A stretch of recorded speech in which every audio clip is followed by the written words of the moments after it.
Here's one for you. If you're in a situation where you have to try to save the life of someone, say they're choking on their own vomit, but you have other things to do, like check out the area or something like that, and you're, say you're on patrol, and you're on this big giant SAC base, missile base, but you have a choice to make. Either try to save this guy's life or go in and see what's going on because of the security factor. Now, if you have missile control launchers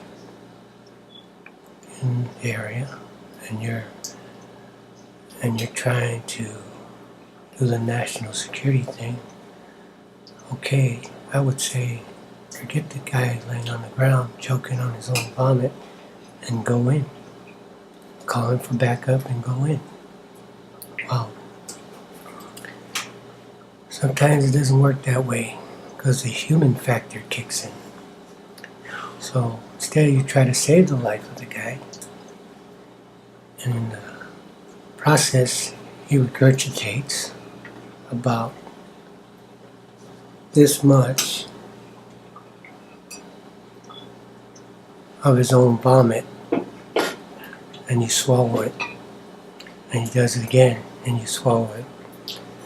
But eventually the CPR and everything else you tried doesn't work, and he dies.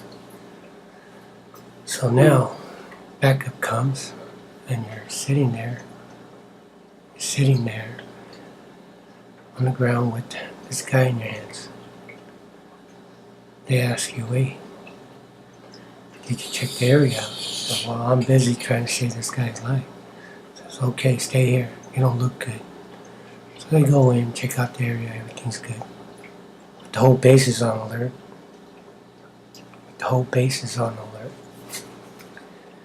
Because of that one person. They have to check the area out to make sure there wasn't nothing really going on.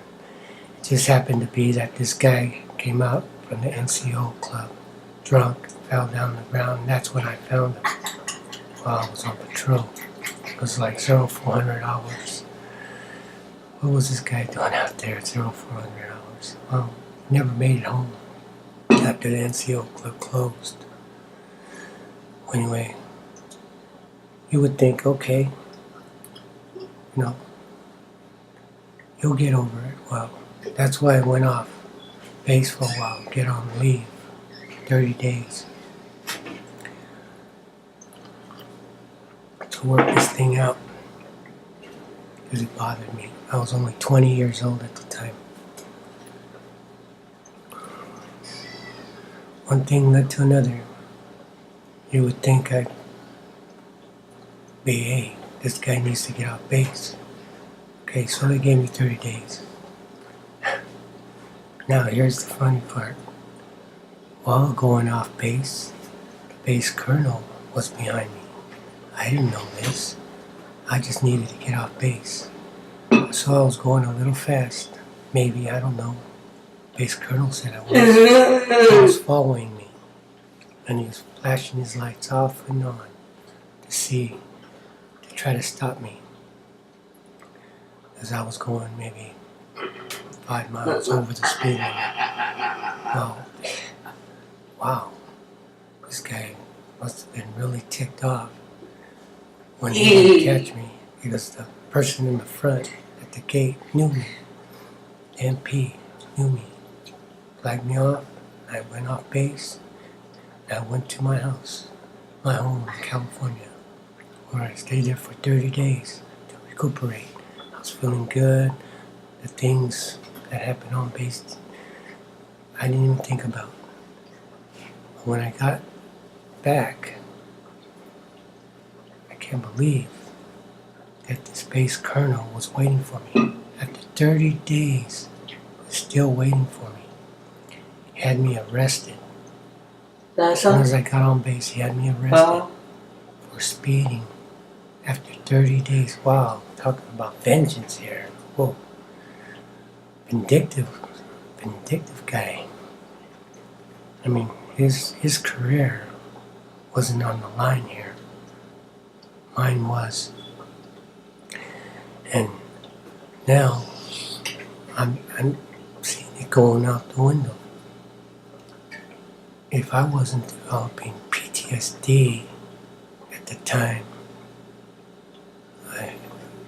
after that situation with that guy I tried to save, that military NCO that I was trying to save, man, it sure developed after this situation. This guy just wouldn't stop. He came after me, making me do 6 months details, taking away my job to do details for 6 months. I had enough of that. Got me a base lawyer. Told him, hey, this isn't right. For what? I mean, I'm just trying to get off base to recuperate before I can get function right. And this guy comes at me with that speeding. Because I'm trying to get off base before I can recuperate.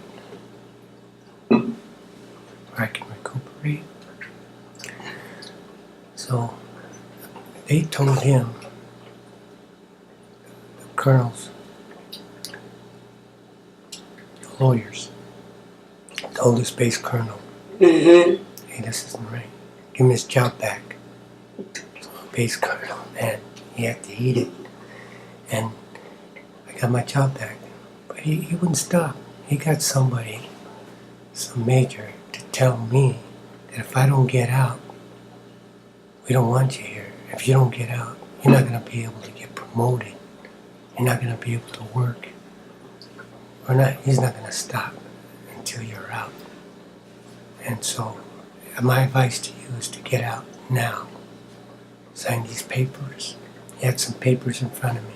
Man, I was just ready to go back to work.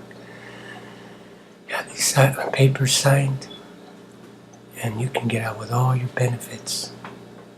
Hey, that sounds good at 20 years old, but I wanted to be in there. I wanted to be